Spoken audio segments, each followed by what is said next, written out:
अपने आत्माओं, एक तरफ तो ये कबीर जी को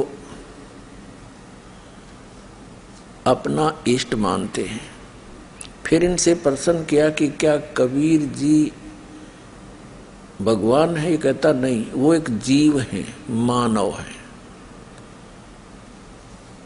और इस पारख सिद्धांत का और इस पारखी अभिलाष दास का ये कहना कि जीव ही ब्रह्म है, इस सृष्टि का कोई ईश्वर नहीं है जिसने संसार बनाया हो, आपे बनया है। अपने आत्माओं, यदि कबीर साहिब भी जीव और जीव ही परमात्मा, अभिलाष दास भी जीव और ये भी परमात्मा, जीव ही भगवान, तो कबीर साहिब भी भगवान, अभिलाष दास भी भगवान। फिर एक भगवान ने दूसरे भगवान को इष्ट मानने की क्या आवश्यकता पड़ेगी? अब भगवान की परिभाषा से भी परिचित नहीं ऐसे व्यक्ति जो ऐसी धारणा रखते हैं। गधा भी जीव, ये अपने शिष्यों की तरफ संकेत करके कहता है कि इनकी पूजा करो, ये सब भगवान है। फिर तो गधा भी भगवान है, वो भी बांध ले एक आश्रम में। कोई बात करते हैं ये लोग, सिर नहीं इनका, पैर नहीं, और दावा करते हैं अध्यात्मवादी होने की। स्वामी जी, संसार का कोई उत्पत्ति करता है या स्वयं नरमादा से बनता है तथा समय आने पर अपने आप बिगड़ जाता है? क्या आप इससे सहमत? न तो बिगड़ जाता है न सर्वथा बना है। ये बीज है पहले वृक्ष, अंडा है कि मुर्गी, ये प्रवाह रूप अनादि अनंत है। द्रव्य नित्य हैं, उनमें गुणधर्म नित्य हैं, उनके गुणधर्मों से सृष्टि क्रम नित्य है। ये कहीं ना आरंभ है ना अंत है, ये सब समय चलता रहता है।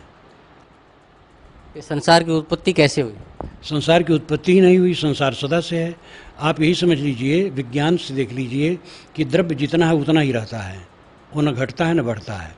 और हर द्रव्य में क्रिया है, गति है, गुणधर्म है, और जिन गुणधर्मों और क्रियाओं से सृष्टि होती है वो गुणधर्म मूल द्रव्य में नित्य है। इसलिए सदा से जड़ चेतन है, सदा से उनके गुणधर्म हैं और सदा से उनका प्रवाह है। अब इस अभिलाष दास नास्तिक से प्रश्न किया कि इस संसार की उत्पत्ति कैसे हुई। ये क्या कहते हैं कि संसार की उत्पत्ति हुई ही नहीं, और यहां तक कहते हैं कि पहले अंडा हुआ या मुर्गी हुई, सृष्टि का प्रारंभ हुआ ही नहीं। इनकी अकल देखो, और इनके पीछे भी बहुत बोली वाली श्रद्धालु लगे हुए हैं। अरे पहले चाहे अंडा हुआ या मुर्गी हुई, प्रारंभ तो किसी वस्तु का हुआ ही है। और ये कहना कि इसका कोई प्रारंभ ही नहीं, इसका कोई अंत नहीं, ये तो अनादि काल से प्रवाह रूप से अनादि है। प्रवाह रूप तो बाद में बना, पहले इसकी उत्पत्ति हुई है। फिर अलग बात है कि जब तक हमें यथार्थ मार्ग नहीं मिला तो हम जन्मते मरते रहे। ये अपना सिद्धांत मान लिया, अटल नहीं है ये सिद्धांत।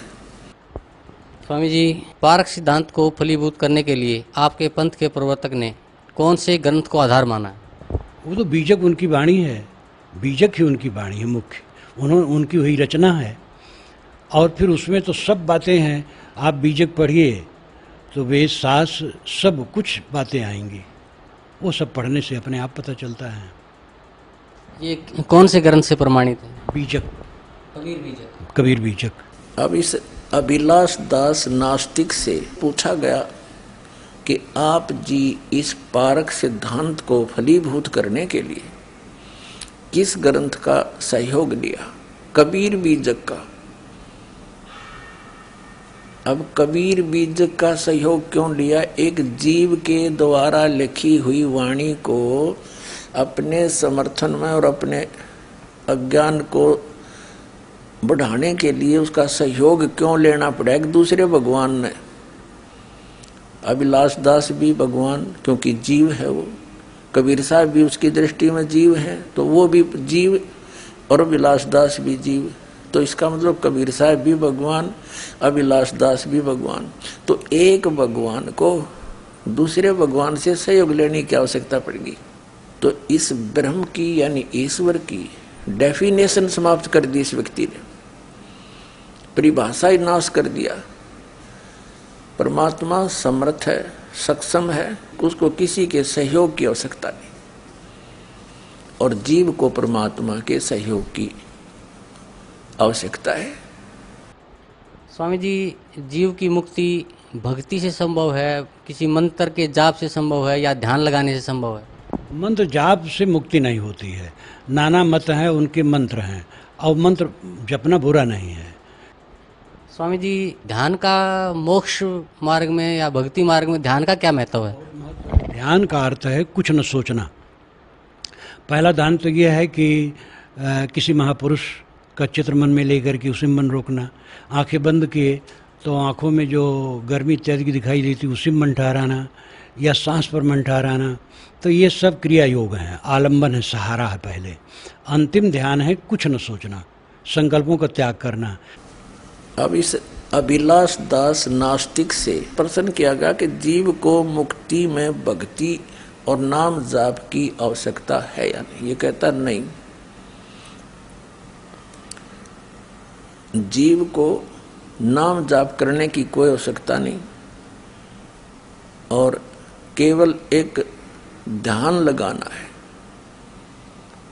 और ध्यान की अंतिम स्थिति ये मानता है कि फिर कुछ सोचे नहीं, बस वो फाइनल होगी। तो विचार करने की बात है, एक व्यक्ति कितनी देर तक विचार शून्य हो सकता है? सारा दिन काम भी करना, सारा दिन कुछ ना कुछ और भी दैनिक क्रियाएं करनी होती, तो विचार शून्य कैसे हो पाओगा? यदि 10-20 मिनट, घंटा, आध घंटा विचार शून्य होने की चेष्टा प्रयत्न करता भी रहा, तो उससे लाभ क्या होगा? जीव जीव ही रहेगा, जनता मरता ही रहेगा। फिर व्हाट इज यूज? क्या फायदा उस डले ढोण का? मोक्ष प्राप्ति के लिए हम परमात्मा की साधना भक्ति करते हैं, और मोक्ष होना ही नहीं, फिर उसका लाभ क्या हुआ फिर ये प्रयत्न करने का? अब इनसे पूछा गया कि आप कबीर साहब को किस रूप में मानते हैं? ये उत्तर देता है कि हम कबीर साहब को एक मानव मानते हैं, एक